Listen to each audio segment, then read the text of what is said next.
1,30,000 இளைஞர் அணி நிர்வாகிகள் கலந்து கொள்ளும் வடக்கு மண்டலத்திற்கான பிரம்மாண்ட நிர்வாகிகள் சந்திப்பு.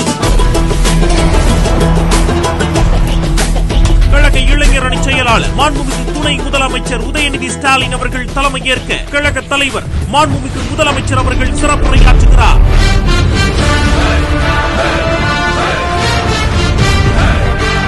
வரும் ஞாயிறு 14ஆம் தேதி திருவண்ணாமலை கலைஞர் திடலில் இந்திய ஒன்றியத்தின் அரசியலமைப்பை கூட்டாட்சியை பாதுகாத்திட ஆதிக்கவாதிகளையும் அடிமைகளையும் வீழ்த்தி 2026 மீண்டும் திராவிட மாடல் அரசை ஆட்சி பொறுப்பில் அமர்த்த திருவண்ணாமலையில் ஒன்று கூடுவோம், வென்று காட்டுவோம், வரலாறு படைப்போம்.